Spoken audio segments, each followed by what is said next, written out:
Hi folks, it's Jeff here. I'm the bookkeeper here at Wellington Square United Church, for those of you who don't know me.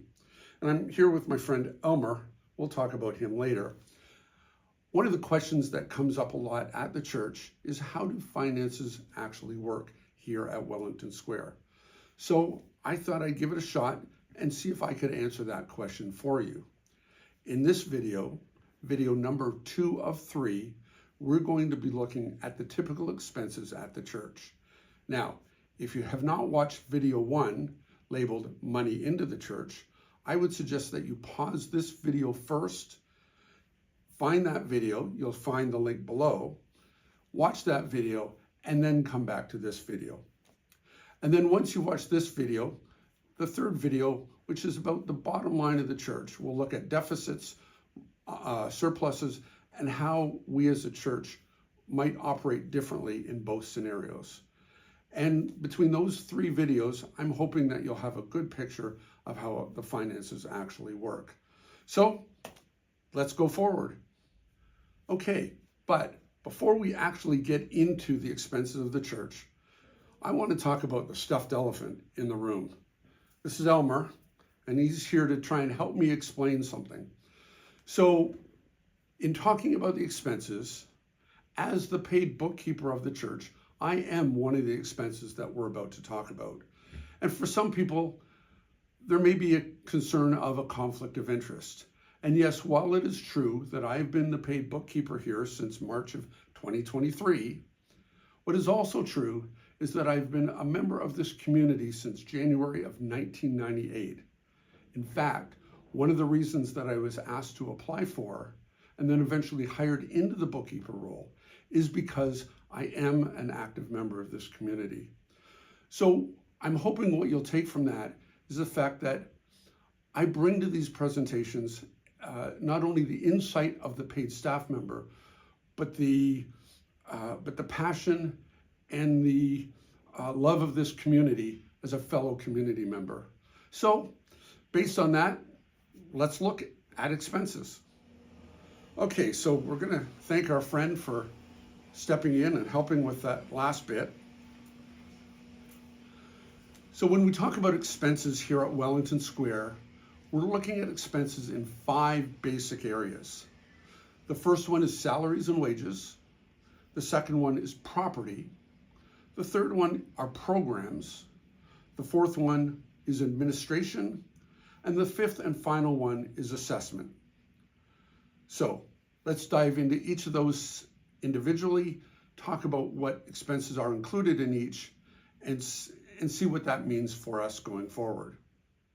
So area 1, salaries and wages. This category represents roughly 70% of all the expenses of the church. And for the most part, this expense is set. Each staff member's salary or wage has been contractually agreed upon in writing as long as they are employed with us. Also, it's important to note that we want to be a fair and equitable employer. That means that salaries and wages will likely go up from year to year as inflation hits us, and fairly compensates for the increased value that our staff offer us as they are with us. Given how significant salaries and wages are as a percentage of the church expenses, a lot goes into every decision to bring a person on staff. So here are a sample of just some of the considerations we use when bringing someone on staff. Number 1, is the time requirement to do the role such that it's unfair to expect that person to have a full-time job working 30 to 40 hours elsewhere and then come here and work another 30 to 40 hours here. Number 2, are the deadlines so critical that it's unfair to expect a volunteer to be able to meet all those deadlines that take place ongoing? Number 3, does the role involve skills that require special education and therefore would be willing to pay to have a person with that education and specific skill set on staff? Now, those are just 3 of the many examples of the considerations taken by our church leadership when considering when to bring a person on staff. These decisions are not made lightly. And you may also notice that from time to time, certain roles may flip from being a staff role to being a volunteer role. That just is an example of how fluid and how important people take each decision very, very carefully. Area 2 are our property expenses. Property expenses represent roughly 14% of the expenses of the church. When we consider property expenses, we are looking at expenses in the following 5 general areas. So the first area in property would be utilities.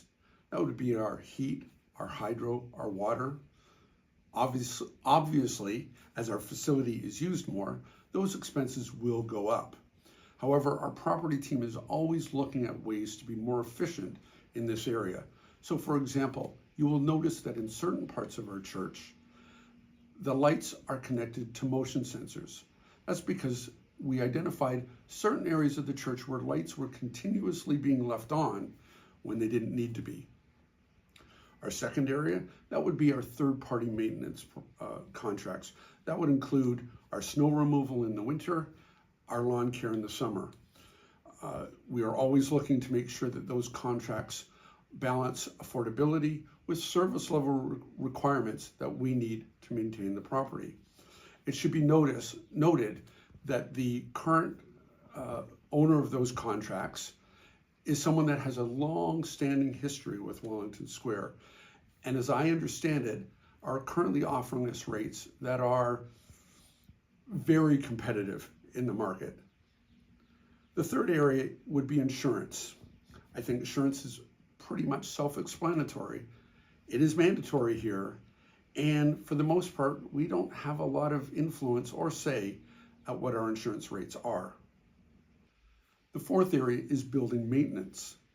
That would involve both preventative maintenance and building repairs. This building was originally built somewhere in the 1960s.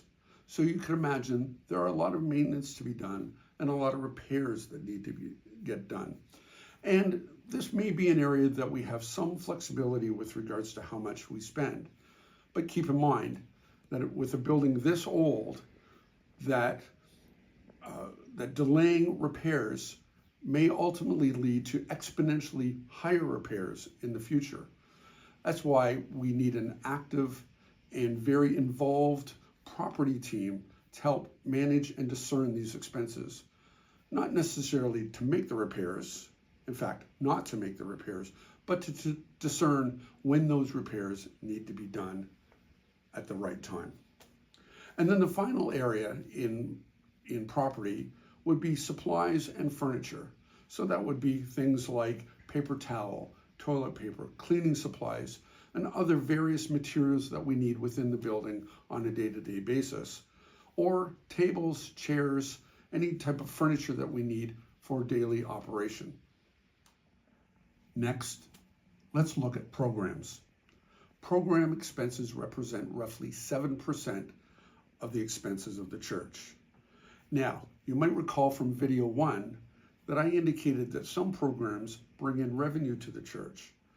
But as I alluded to in that video, the revenues that they bring in do not nearly cover the expenses that we need to cover the programs.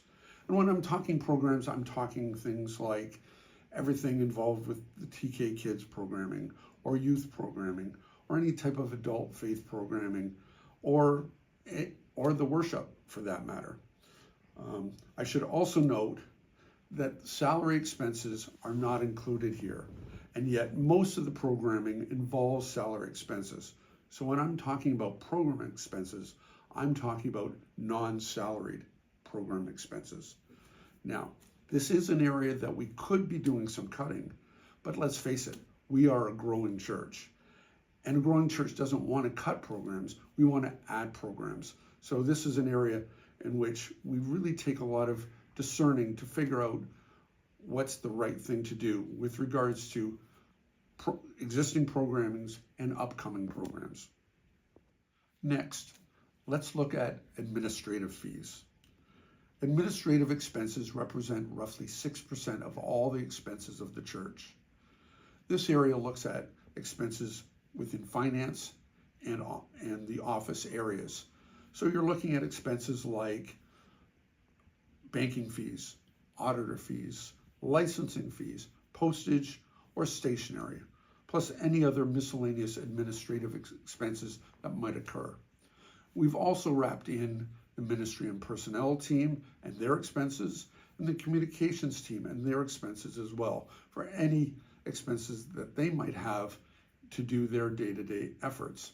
Now, these areas spend a lot of time looking at ways to be more cost efficient. So, for example, when you see us handing out contribution receipts at tax time, that's a way to save on postage. So these areas are always looking at ways to try and cut down and save on expenses. So the final expense category is the United Church of Canada assessment. The assessment is roughly 3% of the expenses of the church. Now, if you remember from video 1, I indicated that Wellington Square did not receive money from the United Church of Canada, but in fact we paid money to the United Church of Canada. That is this money here. The formula to determine the assessment is very convoluted, and if I'm being honest, I don't fully understand it myself. But what is important for us to know is that we don't have any say in the amount of the assessment that we have to pay. So there you have it. We've talked about our 5 areas of expenses: salaries and wages, properties, programs, administration, and assessment. Now here's the one point I'm hoping you're taking away from this video, and that is that in the short term, we don't have a lot of variability in our expenses. And we're going to expand on that thought, lack of variability, in our next video when we talk about the church's bottom line and what the different bottom lines look like and what it means to our church operation. So until next time, thanks for watching. I hope you found this information helpful and valuable and interesting. And as always, if you have any questions, please don't hesitate to reach out. You can find my contact information below. And until next time, take care and may peace be with you.